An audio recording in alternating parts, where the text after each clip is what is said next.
आज आत्मा उपस्थित आहेत.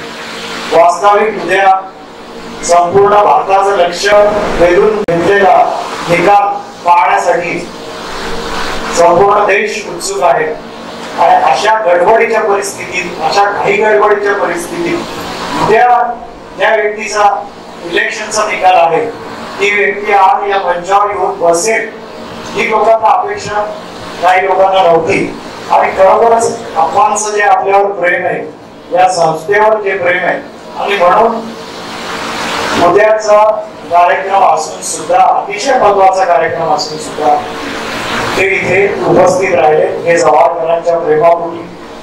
खरं म्हणजे ज्या वेळेला अफवांनी या कार्यक्रमाच्या निमित्ताने इथे आले, परंतु ज्या वेळेला त्यांनी इथे जनसेवक पॅनल उभा केला जवाहर अर्बन बँकेच्या निवडणुकीत, त्यावेळेला लोकांना असं वाटलं की ते लोक आम्हाला बोलायचे प्रचार करताना की तुम्हाला त्यांच्या अंडर काम करावं लागेल, बँकेमध्ये ते हस्तक्षेप करतील, तुम्हाला मोकळेपणाने काम करता येणार नाही, तुम्ही असं नव्हतं करायला पाहिजे. परंतु प्रत्यक्षात झालं उलट. त्यावेळेला जनसेवक पॅनलचे जास्तीत जास्त उमेदवार इथे निवडून आले. आणि मी तुम्हाला सांगतो की गेल्या 2 वर्षाच्या काळामध्ये माननीय अप्पांनी या बँकेच्या कारभारामध्ये हस्तक्षेप केलेला नाही. कुठल्याही संचालकांनी आज सांगावं की अप्पांनी त्यांच्या या 2 वर्षाच्या काळामध्ये एका तरी संचालकाला फोन केलाय का की हा माझा माणूस आहे, याचा कर्ज पास करा, किंवा हा माझा माणूस आहे, याला तुम्ही नोकरीला लावा. कुठल्याही प्रकारचा हस्तक्षेप अप्पांचा त्या पूर्ण प्रशासनामध्ये कधीही नव्हता, आजही नाहीये. ते वेळोवेळी आढावा घेत असतात. असं वाटतं की त्यांचं लक्ष नाहीये, परंतु त्यांचं अतिशय बारीक लक्ष असतं आणि वेळोवेळी ते आढावा घेतात. त्यांनी पूर्ण संचालक मंडळावर 100% विश्वास दाखवलेला आहे की तुम्ही काम करा, मी तुमच्या पाठीशी आहे. आणि त्याप्रमाणे ही जर स्वातंत्र्य त्यांनी दिलं नसतं तर आज जे फटाफट धडाडीचे निर्णय घेऊन जी कामं झालेली आपल्याला दिसतात ती तुम्हाला दिसलेली नसती. त्यांनी पूर्णपणे मोकळी दिली आणि त्यांनी जे आपल्याला स्वातंत्र्य दिलं त्याच्यामुळे आपल्याला जे काही निर्णय घेता आले त्याच्यामध्ये आज 36% एनपीए म्हणजे वसुली आपली जी थांबलेली होती, थकबाकी होती, 36%ची एनपीए म्हणजे आज 8%वर आला. म्हणजे विचार करा तुम्ही, 8 × 8, 8 × 2 = 16, 8 × 3 = 24 आणि 8 × 4 = 32, तरी 36 ला पोहोचत नाही आपण. म्हणजे 4 पटीने हा एनपीए आपण खाली आणला.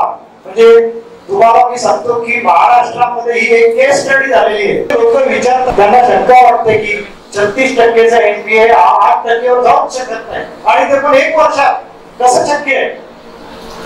लोकांनी शंका घेतल्या याच्यावर. त्यांना असं वाटलं की यांनी काय केलं असेल, बायकोचं कर्ज थकलेलं आहे ना, तर नवऱ्याच्या नावाने कर्ज दिलं असेल आणि ते कर्ज भरून घेतलं असेल आणि अशा प्रकारे काहीतरी डागडुजी करून यांनी एनपीए कमी केला असेल. परंतु जवाहर अर्बन बँकेचे सीईओ इथे बसलेले त्यांनी देखील एक पट बांधला होता प्रसाद कुटणेंनी की आम्ही कुठल्याही प्रकारे डागडुजी करणार नाही, बँडेज करणार नाही, आम्ही खऱ्या पद्धतीने काम करू, खऱ्या पद्धतीने वसुली करू आणि कुठल्याही प्रकारे जादू वापरून ही एनपीए कमी केला नाही, तर केवळ वसुली आणि वसुली हा एकमेव चांगल्या मार्गाने हा एनपीए आपण 8%वर आणू शकतो. अक्षरशः तुम्हाला मी सांगतो की नाशिक पर्यंत ही बातमी पोहोचलेली आहे आणि लोक विचार करतात. नाबार्ड बँकेच्या लोकांनी मला विचारलं की तुम्ही काय केलं, तर मी त्यांना सांगितलं की तुम्हाला हा फॉर्म्युला सांगू शकतो पण आम्ही सांगणार नाही. त्याच्यापेक्षा तुम्ही एक काम करा, तुम्हाला 2 तज्ञ संचालक लागतात तर एक काम करा, आमच्याकडचे 2 तज्ञ संचालक घ्या 5 वर्षासाठी नाबार्ड जनता बँकेवर. आम्ही तुम्हाला 1 वर्षात एनपीए कमी करून दाखवतो. म्हणजे आजूबाजूच्या पंचक्रोशीतल्या बँका ज्या जुन्या आहेत, आपल्यापेक्षा मोठ्या आहेत, ते सुद्धा ही किमया करू शकले नाहीत. परंतु निलेश सांबरे साहेबांनी जर हा पॅनल उभा केला नसता तर महाराष्ट्राच्या आयुक्तांनी जे भाकीत केलेलं अलिबागच्या मीटिंग मध्ये की ही बँक 75व्या वर्षी डुबणार म्हणजे डुबणार आणि मुकडे साहेब तुमच्या काळात ही बँक डुबेल, तुम्हाला चालेल का? तर आम्ही म्हटलं की आम्ही बँक डुबू देणार नाही. सांबरे साहेबांनी हा पॅनल जर उभा केला नसता तर ही बँक 75व्या वर्षी आधी डुबलेलीच होती. परंतु हे वास्तव आपण सांगू शकत नव्हतो. हे जर सांगितलं असतं तर लोकांनी पैसे काढून घेण्यासाठी लोकांची लाईन लागली असती. रिझर्व्ह बँकेने आमच्याकडून लिहून घेतलं, आमच्याकडून कमिटमेंट घेतली की आज इथे जे मीटिंगला तुम्हाला बोलवलंय ही बँक धोक्यामध्ये, हे तुम्ही कोणाला सांगता कामा नये. हे जर सांगितलं तर ठेवीदारांची लाईन लागली. अतिशय वाईट परिस्थितीमध्ये आपली बँक होती. परंतु निलेश सांबरे साहेबांनी कदाचित एक ती देवाची आज्ञा असते, अशा वेळेला कुठतरी एक मसिया पुढे येतो. एखादी बँक आहे ती वाचवण्यासाठी कदाचित त्यांना ती बुद्धी झाली. जवाहर अर्बन बँकेच्या इलेक्शनला त्यांनी पॅनल उभं केलं, निवडून आले आणि मी त्यांचे त्याबद्दल आभार मानतो. जवाहरकरांच्या वतीने या सर्व 12,000 सभासदांच्या वतीने माननीय सांबरे साहेब यांच्याबद्दल मी कृतज्ञता व्यक्त करतो. खरं तर तुम्हाला मी सांगतो की जवाहर अर्बन एक बँक आहे, हा एक व्यवसाय. हा व्यवसाय आपण प्रॉफिट साठी करतो. बँकेच्या मालकांचा प्रॉफिट झाला पाहिजे.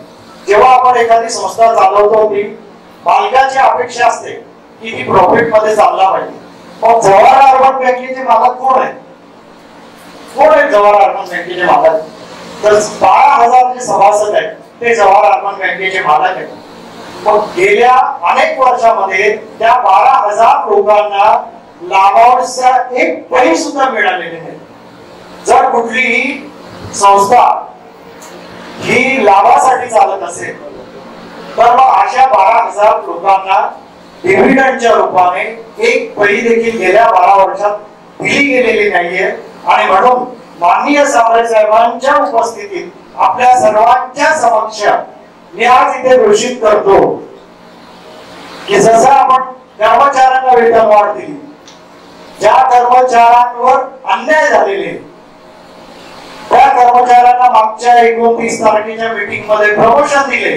जे एकत्र लागले होते नोकरीला पण त्यांचे मित्र 3 प्रमोशन घेऊन पुढे गेले आणि हा मात्र का त्याच्यावर कोणाचं वरद असतं नाहीये. म्हणून ठाणे जिल्हा मध्यवर्ती संकेत बँकेमध्ये प्रमोशन मध्ये भ्रष्टाचार व्हायचा, भरतीमध्ये भ्रष्टाचार व्हायचा, त्याच्या अगेन्स्ट माननीय सांबरे साहेबांनी आंदोलन उभारलं आणि 2017 सालची जी ठाणे जिल्हा मध्यवर्ती सहकारी बँकेची भरती आहे ती हायकोर्टाने बेकायदेशीर ठरवली.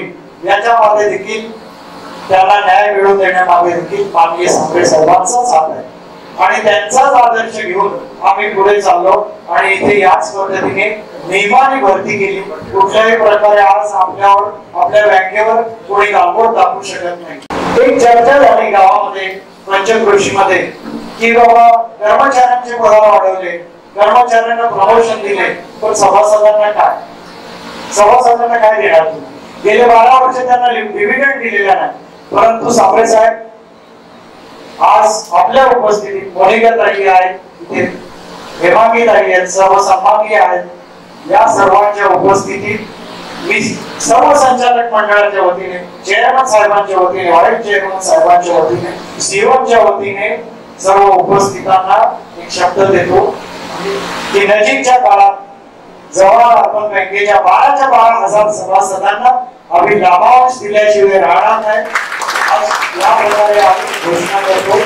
आणि दुसरी सगळ्यात महत्वाची गोष्ट, ज्या वेळेला मी मगाशी म्हणालो की बँक ही प्रॉफिट साठी चालते, आज जर आपल्याकडे कोणी कर्ज मागायला आला तर आपण त्याला पहिला प्रश्न विचारतो, हे बाबा तुझा व्यवसाय काय, तू काय करतो?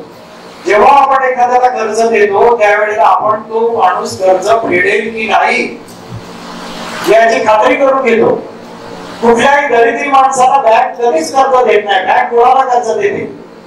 बँक फक्त ज्यांचा कर्ज फेडण्याची ताकद आहे अशाच लोकांना कर्ज देते. परंतु आमच्याकडे एक बँक आहे आणि त्या बँकेचं नाव आहे निलेश भगवान सांबरे कोऑपरेटिव्ह बँक.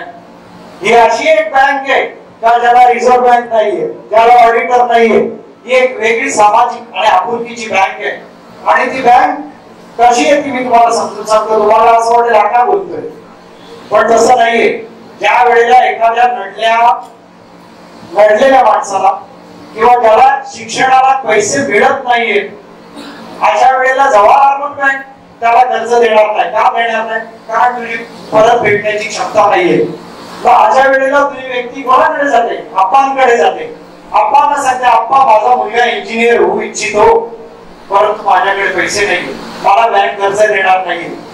अशा वेळेला आप्पा त्यांना मदत करतात, आप्पा त्यांना आर्थिक सहाय्य देतात आणि त्याचं इंजिनियर होण्याचं स्वप्न पुरं होतं, त्याचं डॉक्टर होण्याचं स्वप्न पुरं होतं. हे केवळ आप्पांच्या मदतीमुळे. आणि म्हणून मी म्हणालो की निलेश भगवान सांबरे ही एक बँकच आहे. आणि नुसत्या आर्थिक स्वरूपामध्ये ते मदत करतात असं नाही. तुम्हाला रक्त पाहिजे असेल तर त्यांच्याकडे ब्लड बँक आहे. तुम्हाला जर नॉलेज पाहिजे असेल, शिक्षण पाहिजे असेल तर त्यांच्याकडे नॉलेज बँक आहे.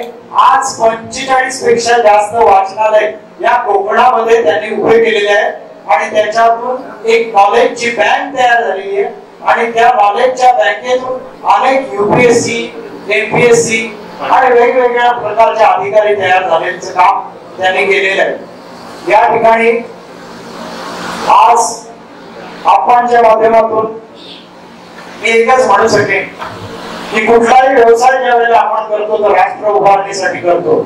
ही बँक देखील त्याच कामासाठी आपण काम करते. मला एक सांगा, जेव्हा आपण एखादं कर्ज देतो त्यावेळेला आपण विचार करतो 36% NPA होता, तो 8%वर 1 वर्षाच्या आत आणला. नवीन कर्ज देताना आपण विचार करतो की हे कर्ज NPA मध्ये जाईल का? NPA चा फुल फॉर्म काय? NPA चा फुल फॉर्म असा आहे की नॉन परफॉर्मिंग ऍसेट, म्हणजे जे ऍसेट्स आता काम करत नाही. परंतु आप्पांच्या बँकेमध्ये ज्या वेळेला एखादा माणूस मदत मागायला जातो त्यावेळेला त्यांना ते पैसे परत मिळणार नसतात. ते कर्ज नाहीये, ती मदत आहे. त्याचप्रमाणे त्यावेळेला ज्या वेळेला आप्पा एखाद्याला मदत करतात त्यावेळेला ते अकाउंट म्हणजे मदतीचं अकाउंट असतं आणि ते अकाउंट त्याच क्षणाला NPA मध्ये गेलेलं असतं. पण ते NPA चा अर्थ वेगळा आहे. बँकेच्या NPA चा अर्थ आहे नॉन परफॉर्मिंग ऍसेट. पण निलेश सांबरे यांच्या बँकेच्या NPA चा अकाउंटचा फुल फॉर्म वेगळा आहे. NPA म्हणजे नको परत देऊ, हे घेऊन जा, हे पैसे तू बिनधास्त घेऊन जा, पण चांगल्या कामासाठी वापर, शिक्षणासाठी वापर, हात गाडी घे, घंटा गाडी घे, रोजगार कर. म्हणजे ही एक अशी बँक आहे की जिथे व्याज आकारलं जात नाही. तिथे फक्त सांबरे साहेबांचं एक आणि एकच व्याज आहे, ते म्हणजे पुण्याचं व्याज आहे. आज लाखो लोकांची पुण्य त्यांच्या पगारात पडलेले, लाखो अपंग, गरीब, अंध अशा लोकांना ते मदत करतात. अशा वेळेला अनेक लोक शंका घेतात त्यांच्या कामाबद्दल. परंतु आज जर आपण बघितलं तर या महाराष्ट्रामध्ये मी ओपन चॅलेंज देतो, एक खासदार दाखवा, एक आमदार दाखवा की ज्याच्या 8 CBSE स्कूल मोफत आहेत, जो 45 वाचनालय मोफत चालवतो, ज्यांच्या 10 ॲम्ब्युलन्स मोफत आहेत, जे अंध आणि मतिमंद मुलांना मोफत शिक्षण देतात. प्रत्येक गोष्ट मोफत दिली जाते. 25 लाख मुलांना वह्या पुस्तकं मोफत वाटली जातात. असा एक आमदार दाखवा, असा एक खासदार दाखवा, असा एक मंत्री दाखवा, मी तर म्हणतो असा एक महाराष्ट्राचा मुख्यमंत्री तरी दाखवा. कोण नाहीये. या संपूर्ण महाराष्ट्राच्या राजकारणात जर तुम्हाला बघायला मिळेल तर निलेश भगवान सांबरे यांच्यासारखा दानशूर व्यक्ती आपल्याला शोधून सापडणार नाही. त्यांनी संपूर्ण हॉस्पिटलच उभं केलेलं आहे. ज्युपिटर हॉस्पिटलच्या धर्तीचं मोठं हॉस्पिटल त्यांनी एका खेड्यामध्ये उभं केलेलं आहे. किती मोठं पुण्याईचं काम आहे. असं पुण्याईचं काम प्रत्येकाकडून, जिजाऊच्या प्रत्येक कार्यकर्त्यांकडून आपापल्या परीने व्हावं अशा पद्धतीची त्यांची इच्छा असते. आणि म्हणून तेवढ्या घाई गडबडीच्या वेळेत सुद्धा ते आज या कार्यक्रमाला उपस्थित राहिलेले आहेत. एक दुसरी महत्वाची गोष्ट मला इथे सांगावीशी वाटते, त्या आज आप्पा इथे आहेत म्हणून मी सांगतो की ही जवाहर अर्बन बँक महाराजांनी स्थापन केली. स्थापन करण्यापूर्वी महाराजांनी एक विचार केला असेल की इथल्या लोकांना अर्थसहाय्य मिळालं पाहिजे, त्यांना उद्योगधंद्यासाठी मदत करण्यासाठी पैसे मिळाले पाहिजे. परंतु ही बँक, हे जे वटवृक्ष ज्याचं रूपांतर हळूहळू होतंय, ती बँक मागच्या 29 तारखेच्या मीटिंग मध्ये आमचे एक संचालक माननीय श्री शिवा सांबरे साहेब बोलले की कालांतराने जसं जसं जसं जसं या बँकेच्या शाखा वाढत जातील तसं तसं ज्यांनी ही बँक वाढवली, ज्या पंचक्रोशीतल्या लोकांची ही बँक आहे त्यांचं या बँकेवर प्राबल्य कमी कमी कमी होत जाईल. आणि का तर समजा तुम्ही 4 ब्रँचेस टाकल्या तर तुम्हाला दुसरीकडे मतदार तयार होतील. वसईला ब्रँच टाकली तर वसईचे तिकडून लोक येतील. तुम्ही भिवंडीला ब्रँच टाकली तर भिवंडीची लोक मतदान करायला येतील. आणि मग मूळ जव्हार, विक्रमगड आणि मोखाडा हे 3 भावंडांनी वाढवलेली ही बँक आहे.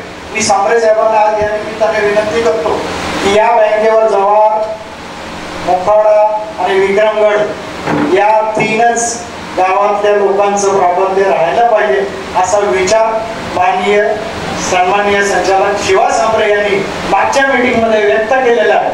आणि म्हणून आज ते इथे जरी उपस्थित नसले तरी मी सीईओंना विनंती करतो आपणच्या देखत तर तुम्ही काहीतरी मार्ग शोधून काढा.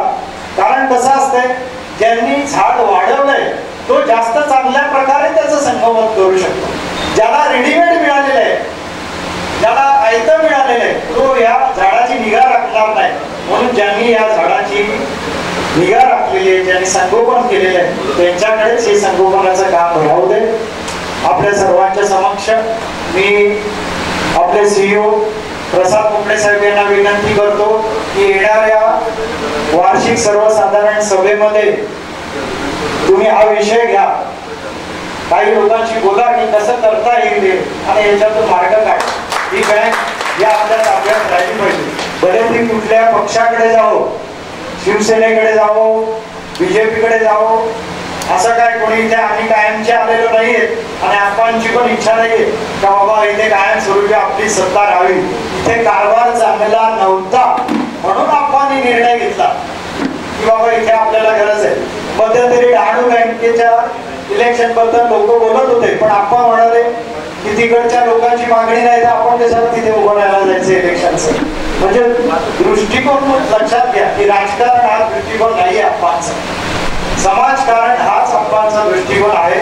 आणि म्हणून मी तुम्हाला सर्वांना एवढंच म्हणेन की आजचा जो फ्रँकिंग मशीनचा उद्घाटनाचा कार्यक्रम झाला या निमित्ताने जव्हारकरांना जव्हार अर्बन बँकेमध्ये तुम्ही डॉक्युमेंट तयार करून घेऊन या, तुम्हाला फ्रँकिंग करून मिळेल. म्हणजे अशा प्रकारची एक सुविधा आज रोजी इथे आपल्याला उपलब्ध झालेली आहे. सांबरे साहेब या कार्यक्रमाला उपस्थित राहिल्यामुळे आज शोभा वाटली. आपण सर्व जव्हारकर नागरिक आणि सर्व ब्रँच मॅनेजर इथे उपस्थित राहिल्यामुळे त्या कार्यक्रमाची शोभा वाटली. आणि म्हणून मी माझे 2 शब्द संपवतो. जय हिंद, जय महाराष्ट्र, धन्यवाद.